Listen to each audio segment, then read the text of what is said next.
the 19th of April 2024. You're most welcome to the NILEcast only on West Nile Television, where we give you the daily news bulletins of the day every day from 7 p.m. to 8 p.m. My name's Okumuringa Christine. But first, let's dive straight into the headlines.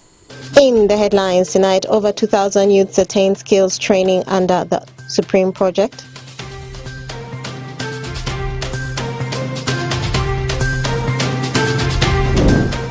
Muslim community in Asiman District receives call for unity.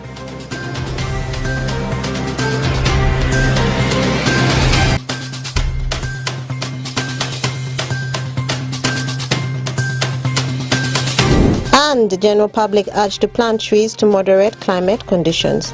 This and more in the NILEcast News Bulletin.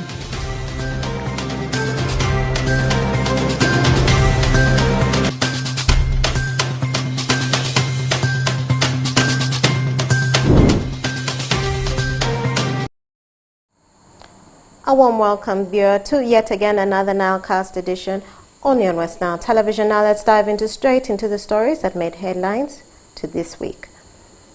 Muslim communities and other believers in Asiman District have been called to embrace unity in the district so as to ascertain development. Onzima Alan reports. As many people are grappling with the disunity in West Nile region, Muslim communities and other believers in Asiman District have been called to embrace unity in the district so as to attain development. This was during a peace-building meeting where Muslims and Christians gathered together so as to bring down their religious differences. Honorable Anyama Ben, the district chairperson, Asiman District, while addressing Muslim leaders together with the Christians at the district headquarters, asked the Muslims to be united and cautions them against divisionism, saying the Muslims should partner with the locals for development. The reason for this meeting is one, causing unity among the Muslim community, because there is a division which I thought as the leader of the district I must address it, so that the Muslim community stay together and they stay in unity, so that they help each other, they support each other. So I call them to lay their fears off. They must know the people of this place, and they can take part in any social, economic, political positions. That's why I mobilize them and encourage them to do so. In the areas of education, I advise them, the purpose is to advise them to send their children to school and continue with education. In the areas of economic aspect, they must go for business, because you cannot change life when you are not in business. Mr. Atiku Saki Monsoor, Registrar, PPDA Appeals Tribunal, calls for peaceful coexistence between the different religious denominations within the district, such that each one will be able to present their challenges openly and find solutions to them. I grew up in Asiman District during 80s. The way how the Muslim community used to live with the Christian community was a bit different from what is happening currently. We should know, as Muslims, how do we live with our brothers and sisters who are not in the same domination with us. We should be able to be just harmoniously live with them, because they have different religion, the way how their faith is practiced is different. So we should look at each other as brothers and sisters. So if we coexist, then as Muslims we will be able to present our issues. Rashid Kaps Mahik, a Muslim believer, said it is first time why different religious groups within the district are gathering to share their views and calls for support in terms of finance to the leaders so as to improve on their well-being as religious leaders. It is the first of its kind that a district chairperson could get the possibility of calling Muslim communities, Christian communities to share much about how the district can be developed together. For sure, I raised an issue in the meeting. I raised an issue about our leaders not having salaries to help them develop their homes And in a way, I raised the issue so that, if possible, our districts, our Muslim leaders could be helped in a way of facilitating their children to go to school. The Muslims fraternity of Mahdi region, specifically Asiman District, have been supportive to the ruling government, and the meeting was majorly to forge ways forward so as to end disunity in the district and the region at large. Peace Ushoki, Ojima Alan, West Nile Television, Nilecast. And more in our stories, 2,034 youths have benefited from the skills training from 6 institutions and community-based centers in the districts of Madiokolo, Terego, Obongi, and Yumbe under the 4-year project dubbed Security Protection and Economic Empowerment Supreme Program, funded by the European Union, aimed to increase access to decent employment and economic opportunities for refugees and host communities in the West Nile region. Take a look. In a bid to increase access to decent employment and economic opportunities for refugees and host communities in the West Nile region, 2,034 youths have benefited from skills training from 6 institutions and community-based centers from the districts of Madiokolo, Terego, Obongi, and Moyo under the 4-year project dubbed Security Protection and Economic Empowerment Program funded by the European Union and implemented by a consortium of partners such as SNV Uganda, World Vision, and Rural Initiative for Community Empowerment Rice West Nile. This was revealed during the youth internship and linkage engagement where milestones, lessons, challenges, and success stories of the Supreme Project were shared by the stakeholders such as the district local government leaders of Terego, Madiokolo, Obongi, and Moyo, together with the project beneficiaries, representatives from the consortium, as the project seeks to close on the 27th of April 2024. The SNV country director, Fomolo Mafonza, stated that 64% of the trained youths have received employment through the youth skilling and has therefore urged more organizations to support youth interventions. On youth skilling and employment, I am actually happy to say we've managed to exceed our target of ensuring that over 2,000 youths have been employed, have been skilled, and have managed to be employed either through self-employment or wage employment. Our percentages are actually showing that 2,084 youths have completed training at the 6 institutions and also community-based centers. At this moment, I also want to thank very much the different institutions that have been instrumental in actually helping our youths to get the training. 69.5% of our trained youths are employed by private sector, and then 92% are actually employed by private sector, and 7.7% are self-employed. To me, again, that's excellent, I would say, results. We find that out of all the 2,000 youths that have been trained and skilled, 92% of them have been employed, and then 7.7% are self-employed. Youth employment still remains high in Uganda, with over 700,000 youths entering the job market each day. So, yes, we have an approach that works. Yes, we have youth who are already employed. But then in terms of scaling, we would like to see more and more organizations supporting youth intervention. And at this point, I also want to acknowledge the EU, which is the funder of this particular project. Without the EU funding, we would not have managed to do the work that we have done with the project about today. And I also would like to aid other development partners to do like the EU, where they invest in youth employment, youth skilling, in line with the government priorities. Jenna Toma, the Deputy Refugee Desk Officer of the Office of the Prime Minister, Arua, thanked SNV Uganda for engaging the private sector through linkage of youths to employment opportunities to encourage self-reliance. If you look at our population of 1.6 million, majority are the youth. And in the West Nile region, the majority are still the youth. And if you look at this 2,000 that SNV targeted, if I could use the word, it's like a drop in the ocean. But nevertheless, we say it has taken us a step ahead. This is the time where we engage in the private sector.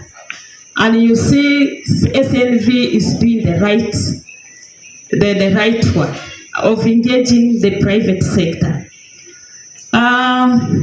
From the presentations, I know that you achieved success.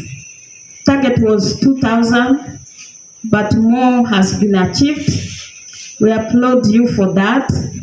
And you have been linking this youth to the private sector, especially for employment or self-employment, and we appreciate that. With the current strategy, I think that is the way to go to ensure that refugees become self-reliant. How do they become self-reliant? And skilling is one of them. Working with the private sector and development actors. Toko Shwaib, the resident district commissioner, Madio Kolo District, thanked the consortium partners for supporting youth interventions through skill training. The districts today are complaining about high dropout rates.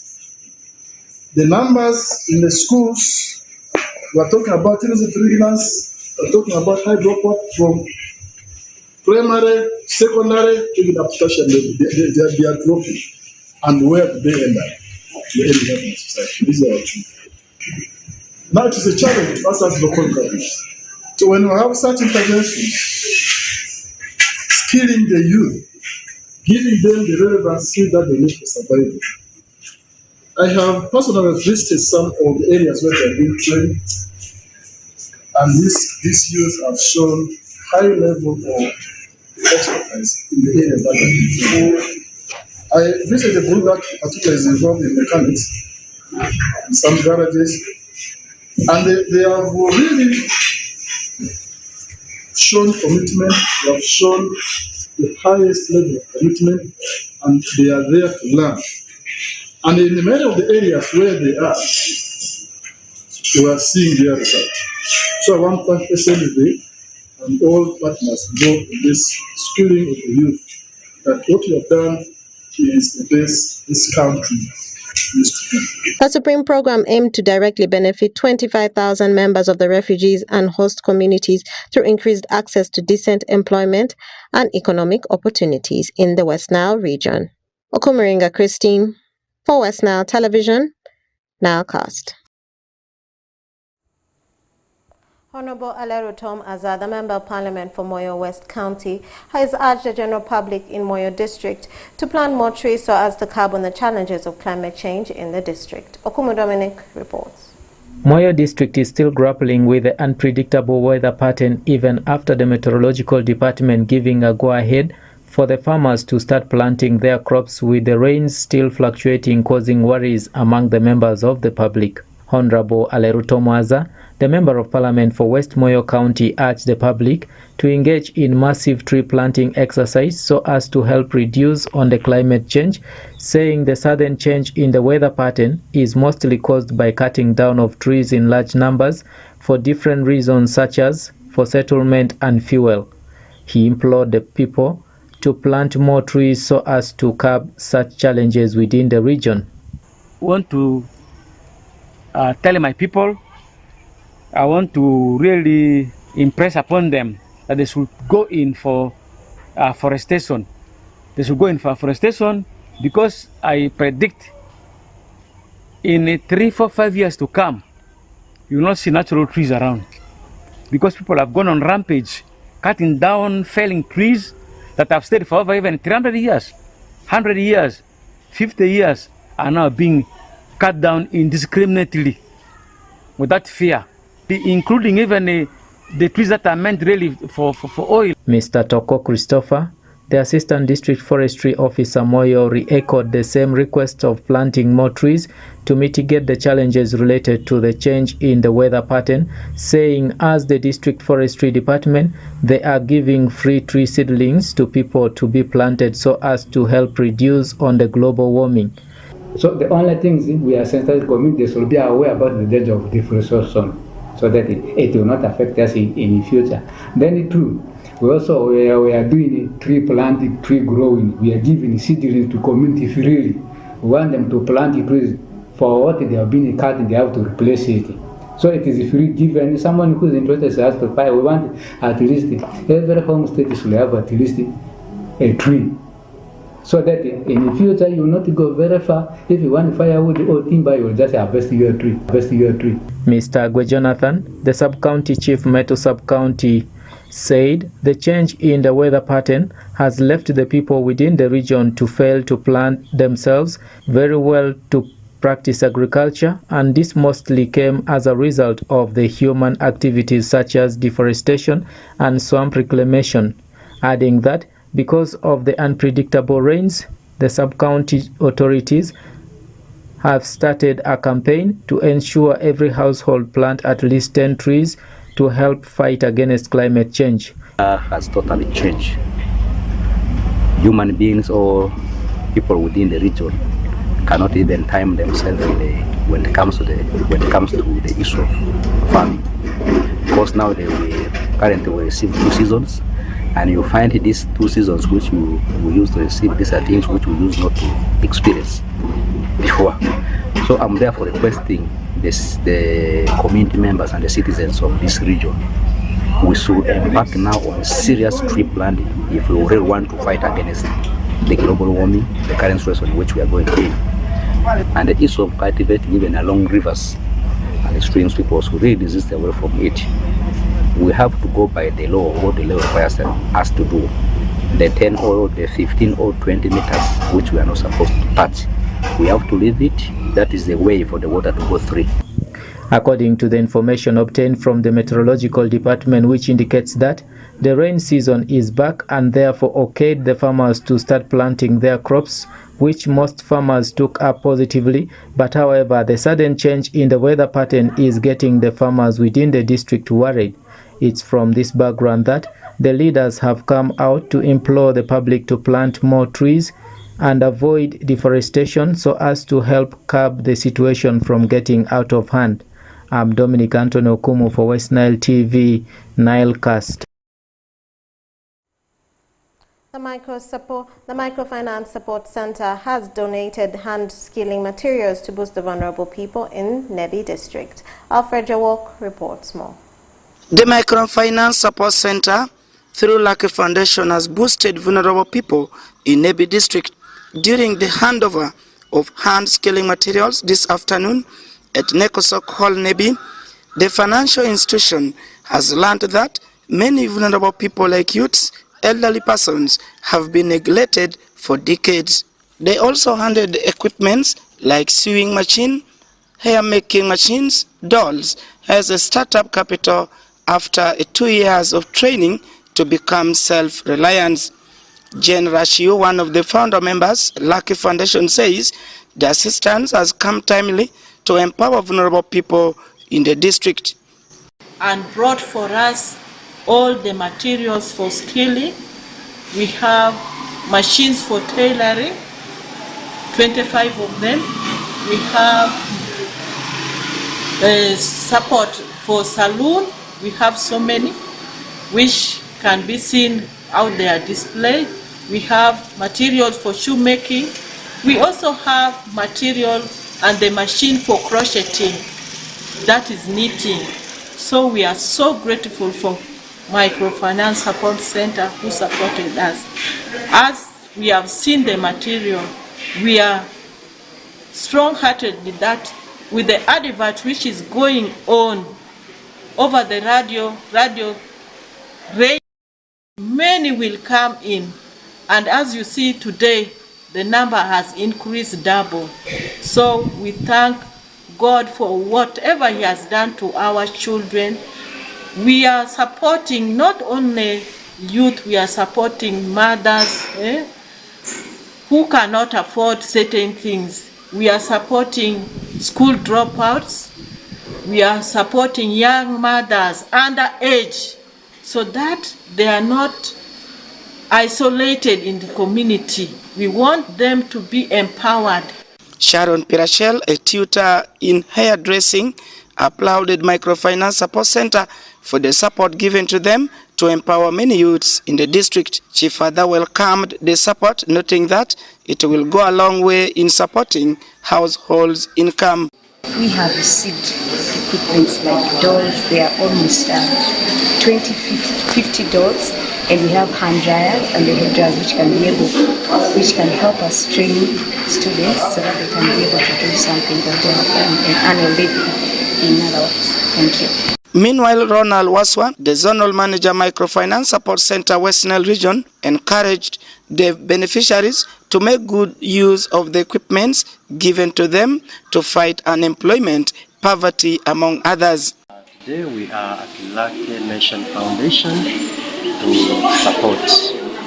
Our support has come in as a donation, a grant to the foundation that is skilling the youth, the school dropouts, the young mothers in hairdressing, in tailoring, in weaving, in so many other things. As a microfinance support center, one of our mandates is capacity building.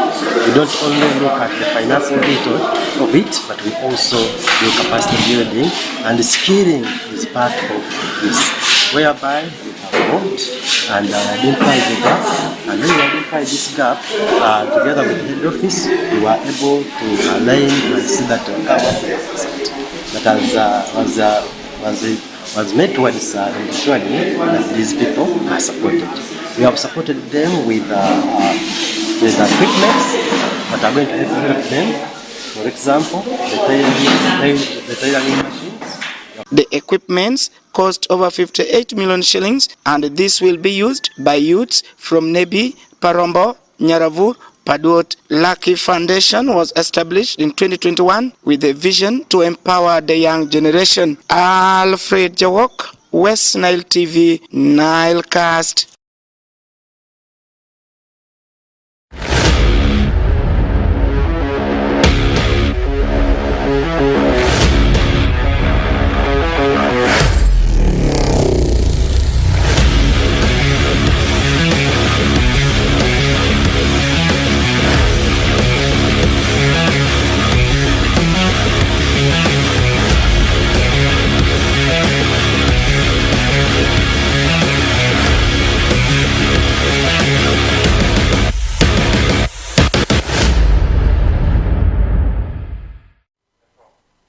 In Europe, the focus turns back to domestic league, more especially English Premier League after European night, UEFA Champions League, Europa League, and Europa Conference. My name is Oraku Benson Pastore.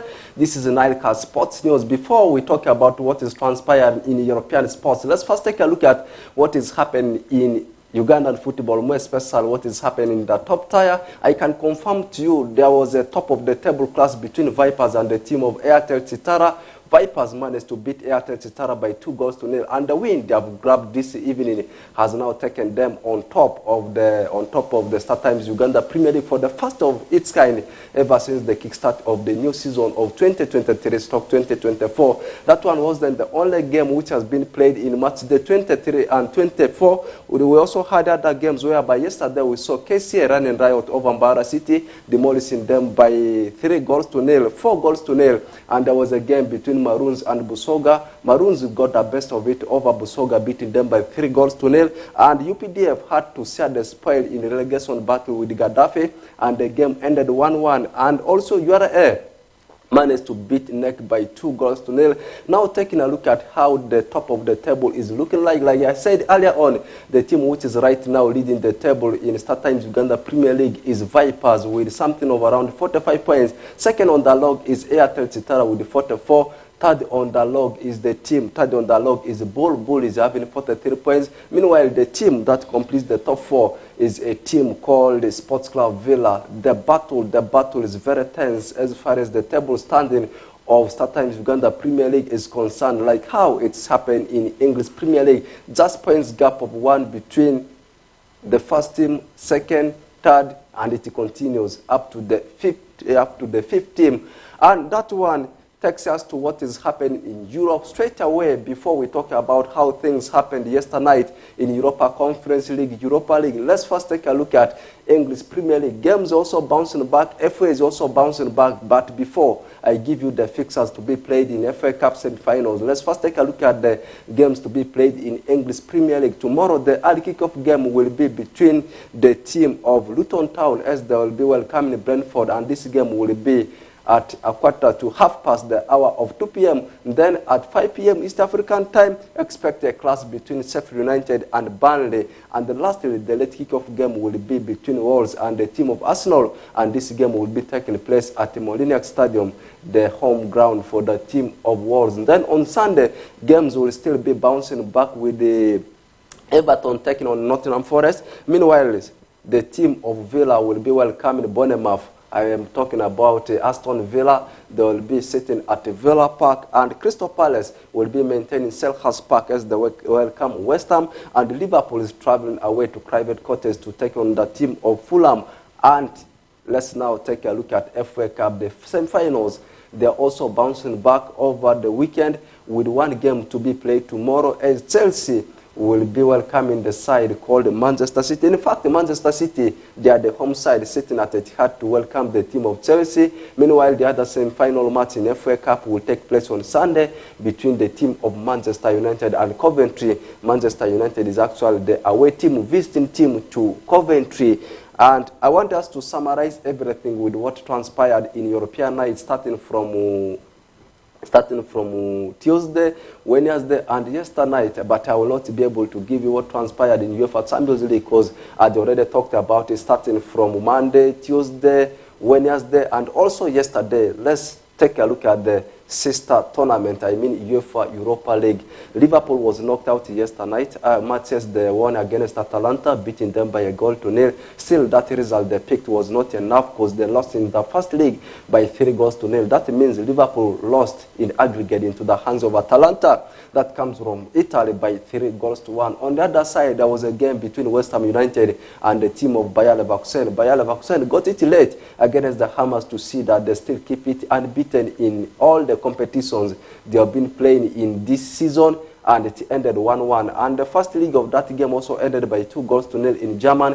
That means Bayer Leverkusen, they have advanced to the next round in aggregate of 3-1. And there was a game between Olympique de Marseille that comes from France. They were locking horns with the Soccer Lisboa Benfica that comes from Portugal. Soccer Lisboa Benfica won the first league by 2-1, and in France they were just aced by 1-0. The goal was scored in the closing edges of the game. That means the full time ended 2-2, and we saw the team of Olympique de Marseille advancing through the penalty shootout. And there was also a game between the team of AC Milan and the AS Roma. Do you know what?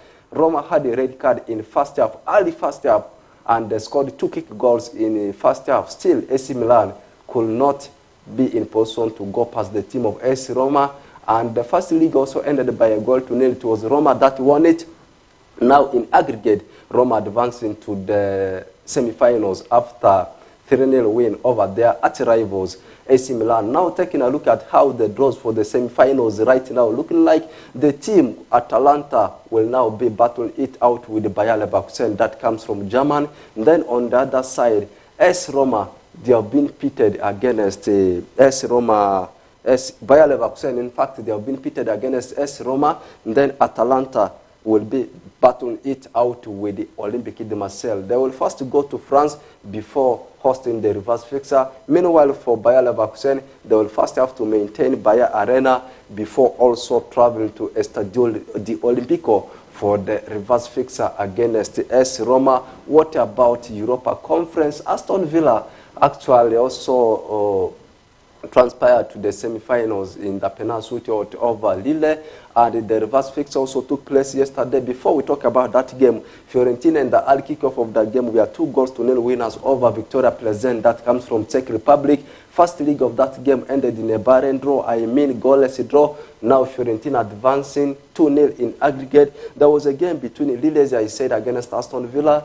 Lille beat Aston Villa by 2-1, and it ended in the penalty shootout in favor of Aston Villa. It ended by 4-3. Fenerbahce, meanwhile, had a 1-0 win over the team of Olympiacos Piraeus that comes from Greece.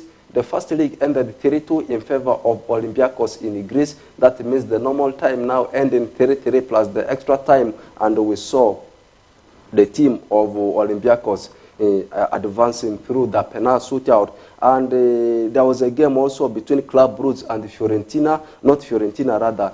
Club Brugge, of course, played against Olympiacos, rather, played the in fact, they played against Club Brugge. Club Brugge is a team that comes from Belgium, and PAOK Thessalonica is a team that comes from Greece, and we saw the team of Club Brugge winning against the team of PAOK Thessalonica, and they went away to Greece and they were able to beat the side. Now looking at the draws in the semi-finals, this is how it is. Club Brugge that comes from Belgium will now be tussling it out with the Fiorentina that comes from Italy. Meanwhile, on the other side, you'll be expecting a clash between Aston Villa and the team of Olympiacos Piraeus that comes from Greece. With that, we have come to the closer of today's edition of NILE Sports News. It has been me, Benson Pastore, bringing it for you. Let's link up again tomorrow. Still, I'll be in person to give you what is transpired in weekend edition of NILE Sports.